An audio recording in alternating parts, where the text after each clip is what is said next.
So, my favorite granddaughter's in the house somewhere. Where are you? There she is. She was just on the screen up here. Yeah. She's one of 31 grandkids. But she's my favorite. Of course, the one in the room is always my favorite. Right? Grandpa and grandmas know that. Whoever's in the room, oh, you're my favorite. We're having our 11th great-grandchild this summer in August. So, there goes the budget again. Anyway, greetings from my wife, Monique. She's always thankful for people's thoughts and prayers. And it's funny, Eric's in California, and I drove up from California to here, so something prophetic about that. I guess the guys from Washington will tell you what it means.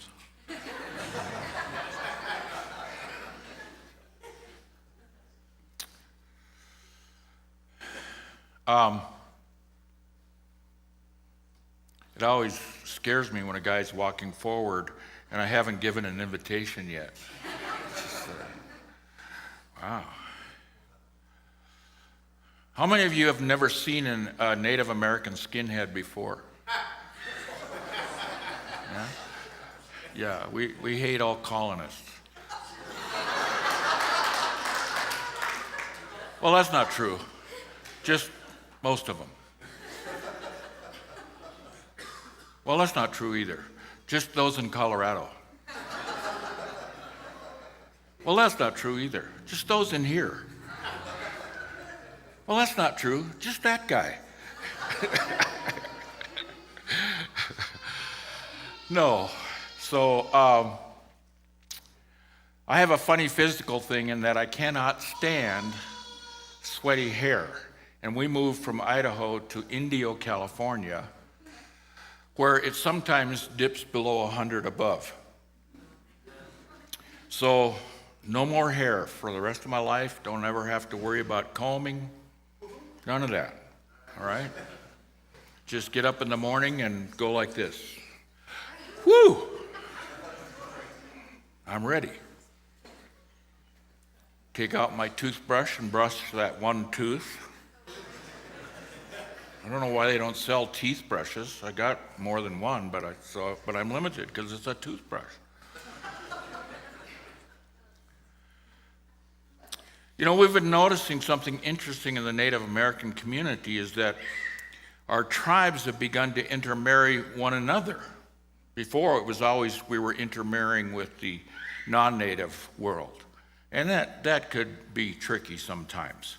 But what became tricky is when the tribes started to marry into one another, it became tricky how we referred to them, to their children, to their offspring.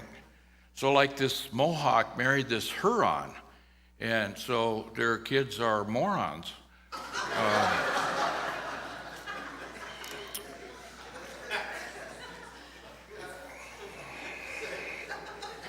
And this Comanche married this Pequot, and their kids are kumquats.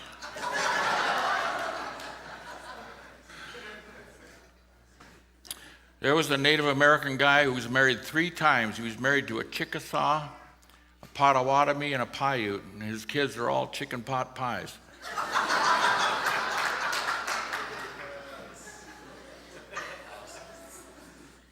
Lori didn't see that one coming.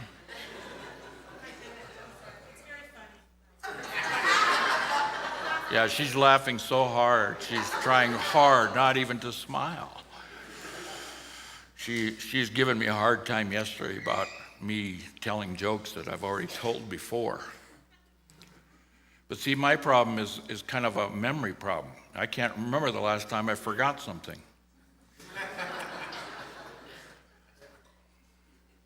Some of you will get that on the way home, if you remember it. So these 3 guys died and they go to heaven. And Moses meets them at the door and the gate and says, now, before you come in here, you got to tell me how you died. So first guy says, well, my wife and I live in an 11-story apartment, and I went outside onto the area out there to sweep it, and I lost my balance and I fell over the side of the balcony there, but I caught the fence of the balcony on the floor below us. And so I was hanging on this fence, and this guy came out and began kicking my fingers till I finally let go, and I fell 10 stories, but I landed in this area of bushes, so I didn't die. But suddenly, this refrigerator landed on me and killed me. That's how I got here. Says the second guy, how'd you get here? He said, well, I came home and I was suspecting my wife was up to something, and I looked out and there was a guy hanging on the fence from my balcony. And so I thought he was the culprit, so I went out and started kicking on his hands till he let go, and he fell 10 stories to the ground, and I looked down, and he hadn't died. So I picked up my refrigerator, and I threw it over the balcony, and it landed on him, but in doing that, I had a heart attack and died. So that's how I got here. So Moses looks at the third guy and says, what's your story? He says, well, I was hiding in a refrigerator.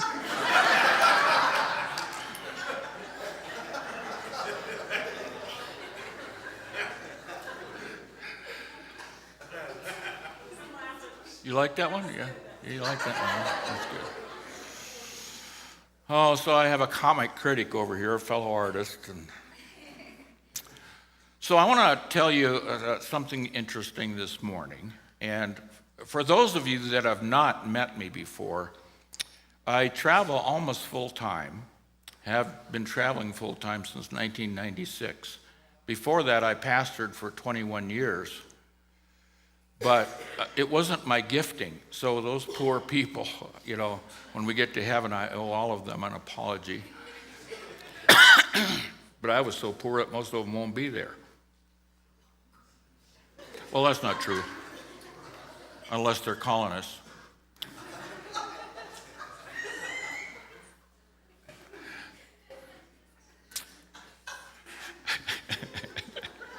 I love it when they get it 2 minutes later.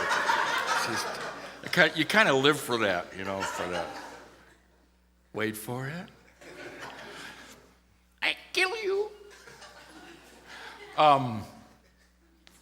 So I teach a lot of multiculturalism, but I also teach biblical Hebrew. And that's not to scare you, it's just what I do.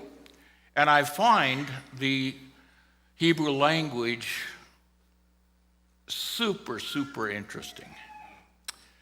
But in the language is also embedded the ideas of the culture. And if you don't understand people's culture, then you have a hard time bridging the gaps between you. So like in our culture, we just don't hug women. It's just kind of I wouldn't say it's a taboo. We just don't do it. Nobody can tell us why we don't. It's just we don't. You know, so then we got involved in the church, and the church is all huggy, huggy, kissy, kissy. Hug somebody before you sit down. No, you know. I'm kind of like Sheldon Cooper that way, you know. So, but now I'm not against hugging, but culturally I just prefer, like Cindy said, to be asked. All right. And if you ask nicely and politely, I'll still say no, but no, that's not true. I do hug. So don't be afraid to ask, all right? The Hebrew culture is very interesting. And the Bible that you and I read, no matter what version it is, doesn't explain the culture very much. it kind of assumes that you and I would check it out. All right? Consequently, because so many of the stories are rooted in the culture, we in the West have a tendency to misinterpret the story because we don't know the language or the culture that it came from. So I want to share something with you that seems very obvious this morning, but I'm going to share it from the sense of the Hebrew culture. And I'm going to talk to you this morning about the concepts of firstborn and secondborn. All right? So how many of you in the room are firstborns? Raise your hand and keep it up. All right, so look around. All right? A lot of firstborns. Anybody here can tell me what the word firstborn in French is? Huh? I don't know what you're saying, but because I don't speak French.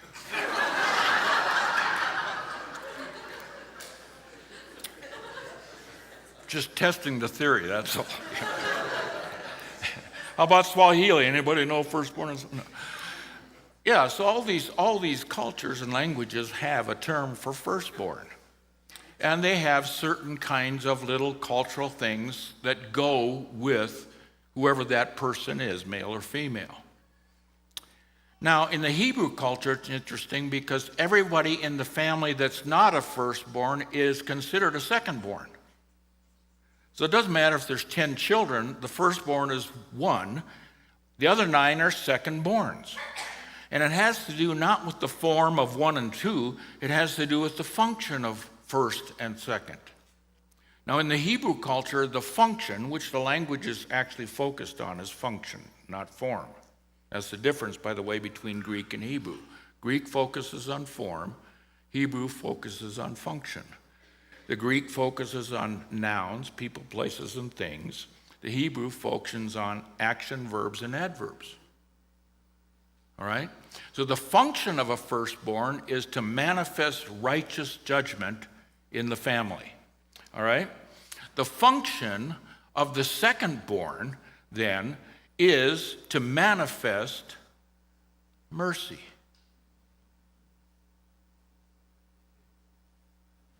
So there's clearly 2 classes of people here this morning, simply by the raise of hands or the non-raise of hands.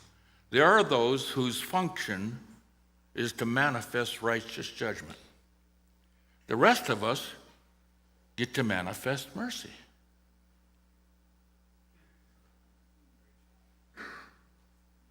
It's as simple as that.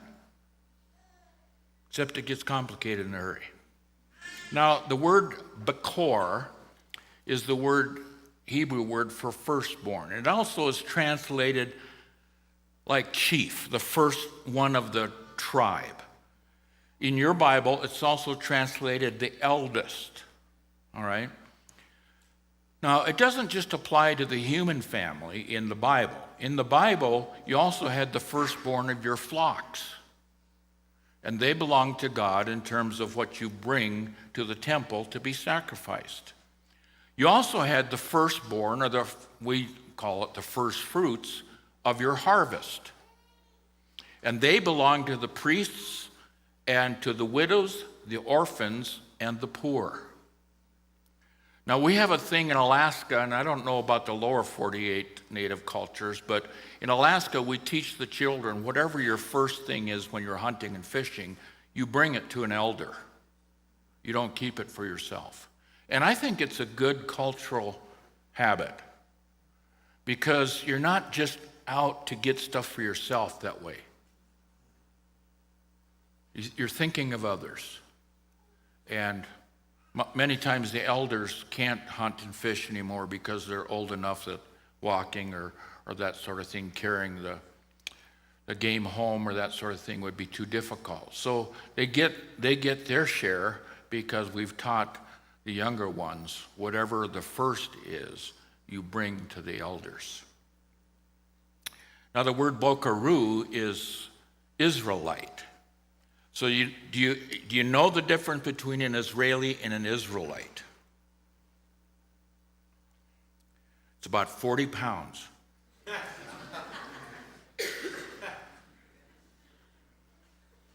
Explain it to your neighbor if they don't get it. Now in Deuteronomy 21, verse 17, it says, he is to acknowledge, that is the man of the house, the firstborn, by giving the firstborn a double portion of all that he has. For the firstborn is the beginning of his strength. The right of the firstborn is theirs. All right? So culturally, when it came to inheritance, the firstborn got a double portion. Now, with that double portion came responsibility. So when the firstborn became of age, they were in charge of family income. They were in charge of land production, when to sow, when to till, when to harvest. They had to solve sibling rivalries. Some of you firstborns experienced that. Especially when you got to the age where mom and dad went out on date night and left you home to babysit. And the whole evening was about solving sibling rivalries. All right? Now we have a wonderful example of that in the Bible when Joseph went out to visit his brothers, and they were jealous of him and had decided to kill him. Well, in stepped the firstborn. His name is Reuben in English, Ruvain in Hebrew, the first of my work. And he stepped in and he said, no, we're not going to kill him. We'll sell him to our cousins, the Midianites. Well, the brothers, who are all secondborns, had to obey the word of the firstborn because he was manifesting kind of righteous judgment. Well, at least we didn't kill him. We just sold him. Kill, sell, kill, sell.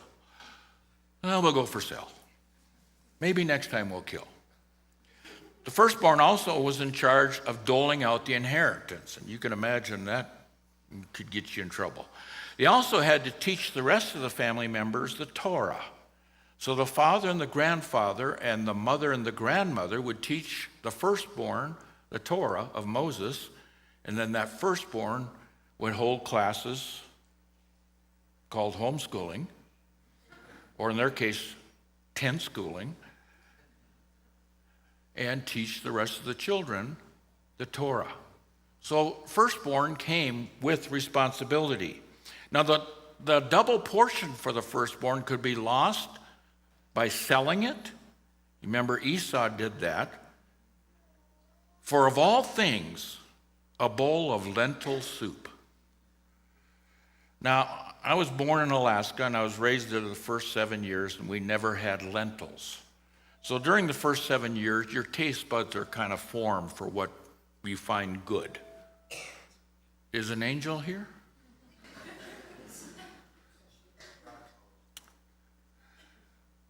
So I don't like lentil in any form, all right? I can't imagine selling anything that I have for lentil soup, or pretty much any soup, actually. But Esau sold his for a bowl of soup. Reuben, who we just talked about, lost his birthright by sleeping with one of his father's wives. And he even lost having his name in the book of Revelation as one of the foundation stones in heaven, replaced by Ephraim.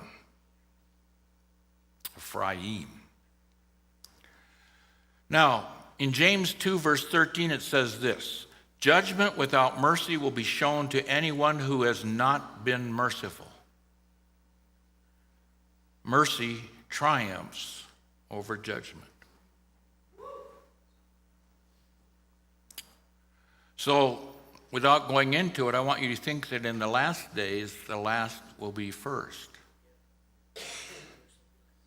The second will become prominent. What is the function of the second? Mercy. Ooh. Let's keep that in the front of our minds. In Exodus 22:29, it says, "Do not delay giving your harvest or your vintage. Give me the firstborn of your sons." B'nai there is not gender. It's whether you're firstborn here and you're male or female. You belong to God. That's why the firstborns generally have a very interesting calling on their lives. Even if they aren't walking in it, they know about it. Some of you need to think that through.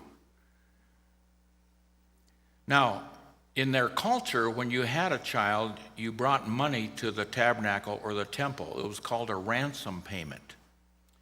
And the firstborn was ransomed with 5 shekels, or get this, 30 pieces of silver.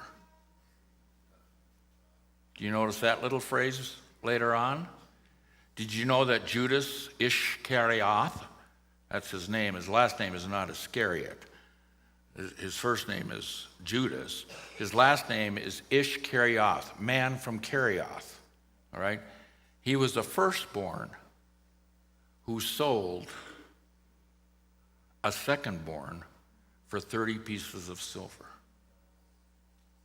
That's pretty heavy stuff. Now, Adam, of the famous Adam and Eve band, and thank you, band, this morning for the wonderful musical worship. Yeah. I was actually thinking as I sat there this morning and about there's thousands of congregations meeting today who would love to have what you have. I think of hundreds of villages in Alaska who will never hear what you heard this morning.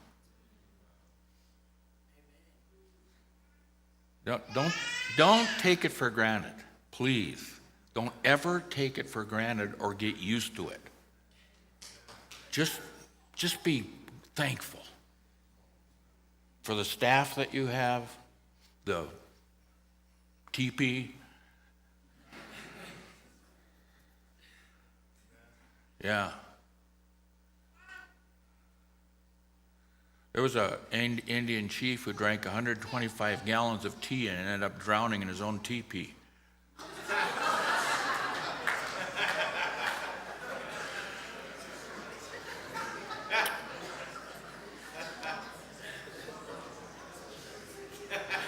There was this Indian chief sitting there, and this guy was walking toward him leading a horse. And when he got close, the chief said, "What you got?"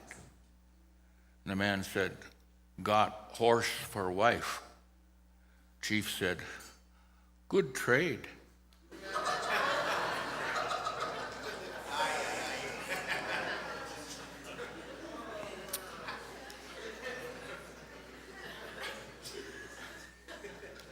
Native American wisdom, you know. Never judge a man until you've walked a mile in his moccasins. That way you'll be a mile away when you have his moccasins. See, that's native wisdom.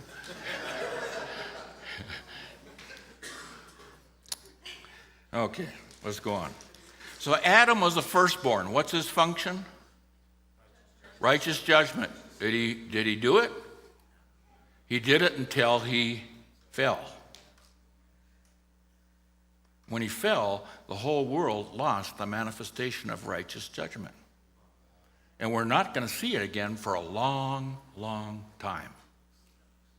That's why there's so many crazy things in the Old Testament. Because in most of those stories, you'll find out that the missing element is righteous judgment. These people don't know how to act or think. Now, Yeshua is called the second Adam. What's his function? Mercy. So in 1 Corinthians 15, it says, the first man, Adam, became a living being. The second Adam, a life-giving spirit. Judgment, no matter how righteous it is, will not produce life. But mercy can. You ever been shown enough mercy that life came back into you? We've all been in those places, haven't we? Where we knew we deserved whatever it was that we deserved. But somebody was kind enough to show us mercy, and life came back into us, and out of that mercy and life comes hope then.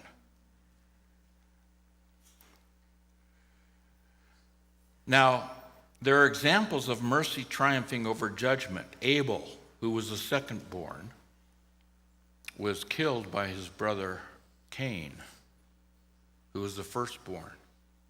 Cain did not manifest righteous judgment.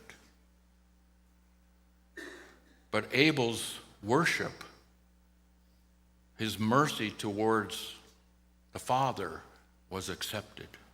And mercy triumphed over judgment. Whose blood cried out to the Father? Abel. The blood of mercy cried out. He probably cried, "Forgive him, he doesn't know what he's doing." Because we hear that repeated later in the scriptures. You remember that Isaac, the second-born, triumphs over Ishmael, the firstborn. And that particular thing is going on even in our time, isn't it?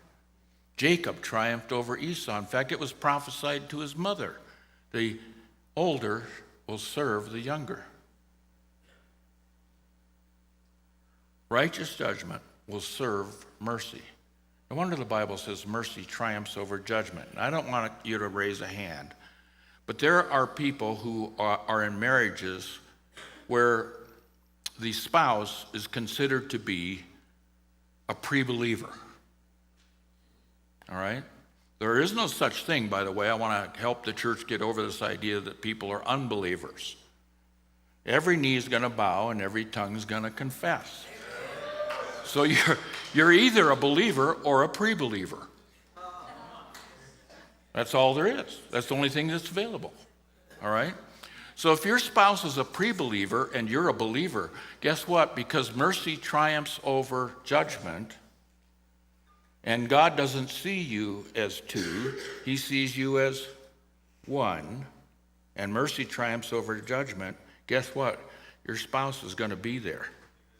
What they're going to wonder is, how the hell did I get here? Because they're going to know in here, I don't belong here. But Yeshua is going to say, you need to go thank your spouse. And Abba, because Abba saw you as one, and because mercy triumphed over judgment, mercy has been shown to you. I hope that gives some of you encouragement. Don't stop praying for them. Don't stop showing them mercy. In Luke chapter 3, there are three distinct 14 generations of Yeshua. Not going to read them for you. But they start with Yeshua, the son of Joseph, and it goes all the way back to Adam. Everybody in that list are secondborns except Adam. Bet you didn't learn that in Sunday school. Yeah. The whole lineage of Yeshua is what? Mercy. The whole lineage is mercy, except starting at the top. And we know he already failed in that process. Yeshua came into the world to restore mercy as the second Adam. Matthew 18 says, I've come to save people. Luke 9 says, the son of Adam did not come to destroy your life. He came to save your life. He didn't come to judge you. He came to demonstrate what mercy really looks like. Now, in Mark chapter 8, we have before I do that story, let me do this story, because you're familiar with this one from John chapter 8. These guys go out, and I don't know how it worked, but they found a woman caught in the act of adultery. And they bring the woman to Yeshua. The immediate question is what? Where's the man? How do you commit adultery by yourself when you're caught in the act of it? The story starts off not making sense, right? So it shows the misogyny that was in the religious spirit at that time. So they bring the woman, she's probably naked, they throw her at the feet of Yeshua, and they said, Moses said to stone her, what do you say? Wow. I'm sure Yeshua took off his tallit, and he probably covered her, restored her modesty, so she wouldn't be sitting there in shame. And he doesn't say anything for a few minutes, and then he stoops down and he writes in the ground. Now, I've heard a lot of Western preachers surmise what he wrote. Like he wrote the name of the guy, or he wrote the name of the guys who brought her, or something like that. Now, if they had read the Old Testament carefully, they would know what he wrote, because the Old Testament only allowed him to write one thing. Now, you remember 5 times he said, I didn't come to destroy Moses. I came to enforce it. So whatever he wrote would be consistent with what Moses had said about adultery. So, the law about adultery is that if people are caught in the act, they both have to be brought to the high priest. So they're already lawbreakers, these guys, just in the first phrase, all right? The second part of the law says that you can't verbally accuse someone of adultery only because it's so serious, it must also be in writing.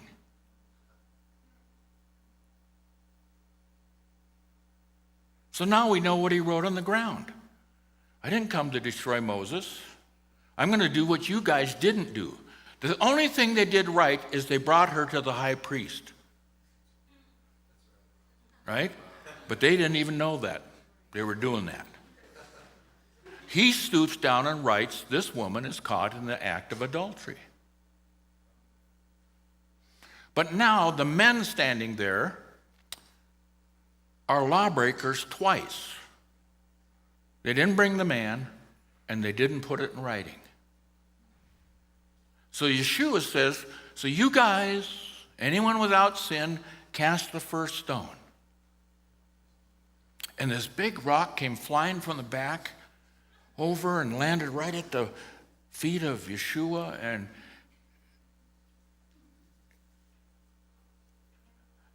Mom,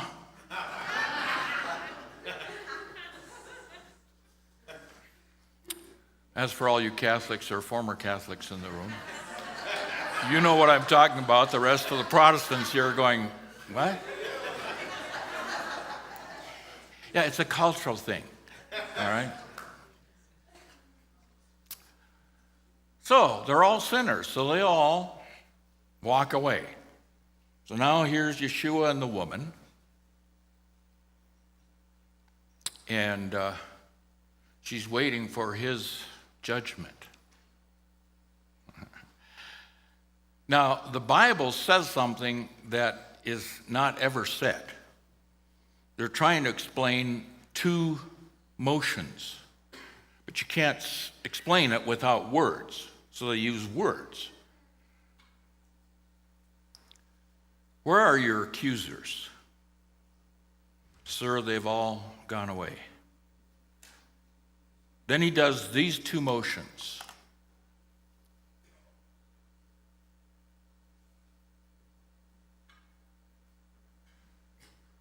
Translated, neither do I condemn you. Go on your way and stop sinning. We're done here. No lecture, no message on human sexuality, no message on loyalty, betrayal, how bad this sin versus that sin. No religion, but pure theology. Because this is what Abba does on the Day of Atonement. The word atonement comes from the Hebrew word to cover the mouth. On the day when Abba, our Father, has a right to condemn Israel for all their sins of the past year, he does this. And no news is good news. By the way, the Ark of the Covenant was a box drum. And the people would begin to hear the sound of the Father as he played his heartbeat over the people. That's the only sound they heard. And when they had heard the sound of his heartbeat, which means Israel's safe for another year, they would get up and dance. And they danced so much and so hard that many of the older men died in their exaltation and joy of being shown mercy by the Father. Would you dance that way for him? Can I just say it to you honestly, folks? He's not just worthy of your hands. He's also worthy of your feet. Okay?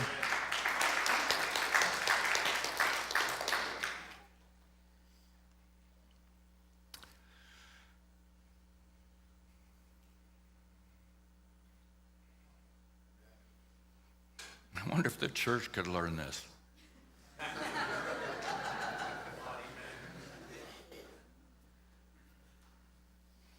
You might try it sometime.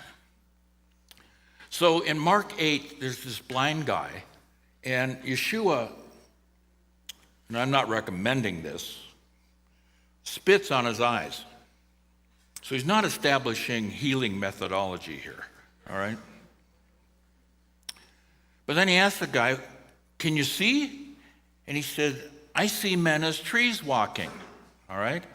So if you don't know the culture, you got all kinds of interpretations about what he saw.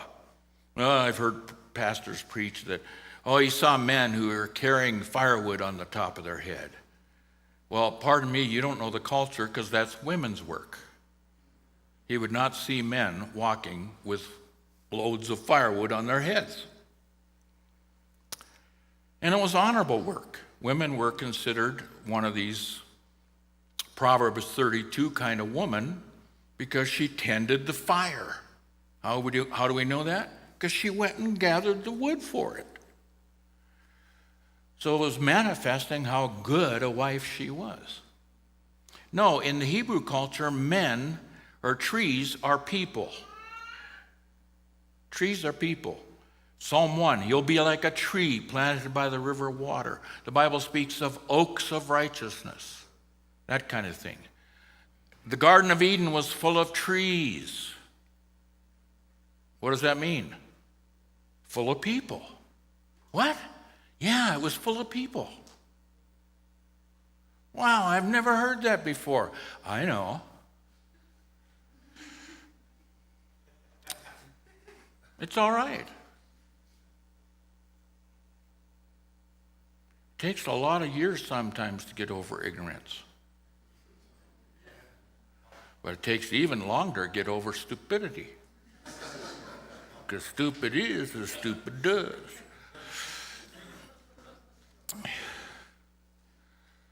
No. Adam and Eve had been given the command to fill the earth before they fell. When they fell, the Bible says that pain was added to childbirth. Don't you women just want to slap Adam upside the head? Pain was added to childbirth. That means Eve was having all these children without any pain. Just imagine it, women, mothers. Just imagine it. So we don't know how long they were in the garden before they fell, so there could have been 100,000 people, children running around by the time they fell. In any case, Cain and Abel are not the firstborn. They're the firstborn outside the garden after the fall with pain. In fact, when Cain killed Abel, guess what his worry was? Those people are going to find me and kill me. What people? The people that came out of the garden. Because with Adam and Eve's fall, it fell on all the inheritance as well. The garden was full of trees. So the man saw all men as trees. What are trees? Trees of righteousness. Are all men righteous? No. So he had been given a single touch. But even in that first touch,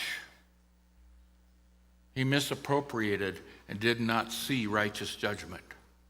So Yeshua touches him a second time and restores his sight. Now what does he see? He sees everything clearly. Why? Because now he's looking through eyes of mercy.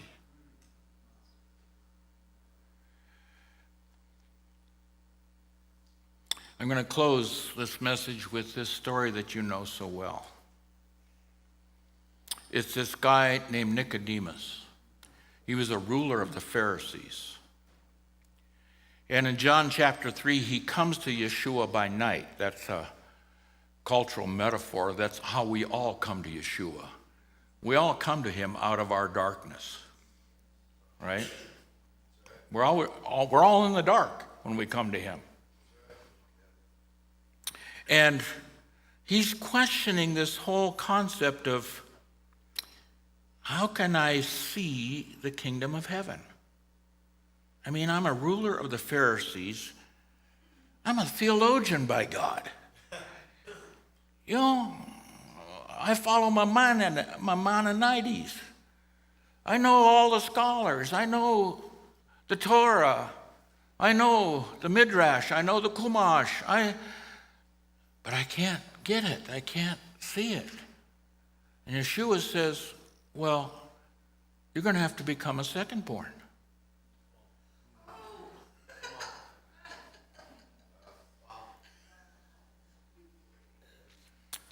And Nicodemus still doesn't get it. What? How do I enter into my mother's womb and come out? I don't understand. I don't get it.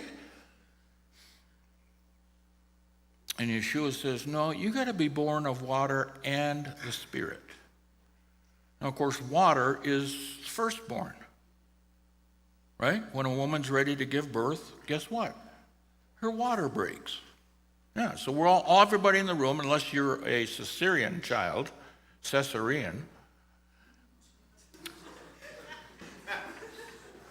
not even a joke. I meant to be a joke. It just passed through my head, and there it was.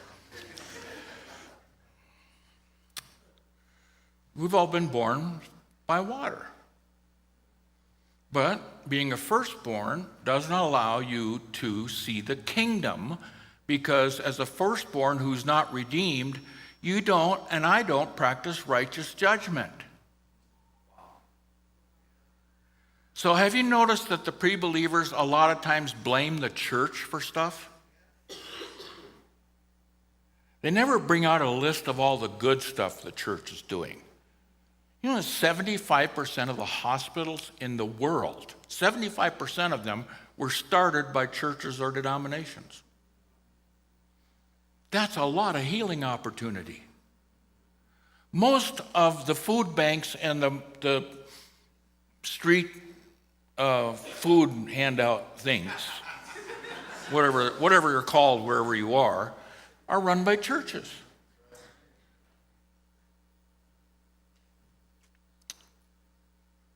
You don't see Wall Street guys out there serving food on Thursday night to the homeless people on Wall Street. But there's churches in New York that are doing it. And when I was a pastor for 21 years, I would get calls almost every day. Pastor, we're passing through, we don't have any money, and do you have our church set up a benevolence fund. I'd go fill their car up with gas, or if they were hungry, I'd take them to the restaurant, make sure they ate food. We didn't just hand them cash, because, you'll be bringing that stuff to church in a couple weeks. And you religious people, you bring your caffeine, will you?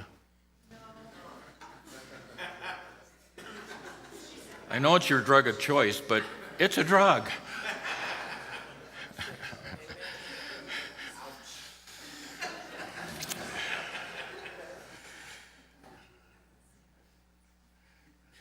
It's kind of funny how righteous judgment goes out the window when we start talking about drug abuse. Ooh, that's a bad drug, but mine's good. especially if I put the drug of white sugar in it.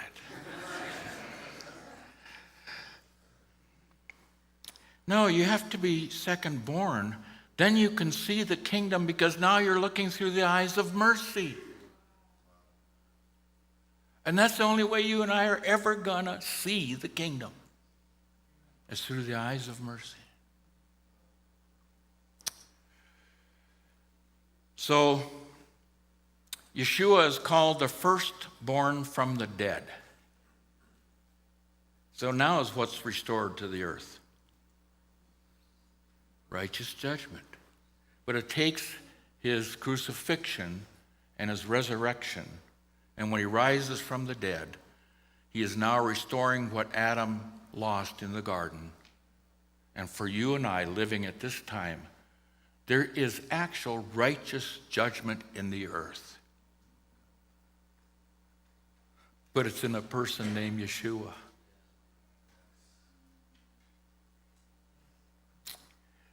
Now, so who are supposed to be showing mercy now? Us. The second. Thanks for tuning in to a message from the Sanctuary Church. For more information and media, go to our website at thesanctuarywestside.org or follow us on Facebook, Twitter, or YouTube.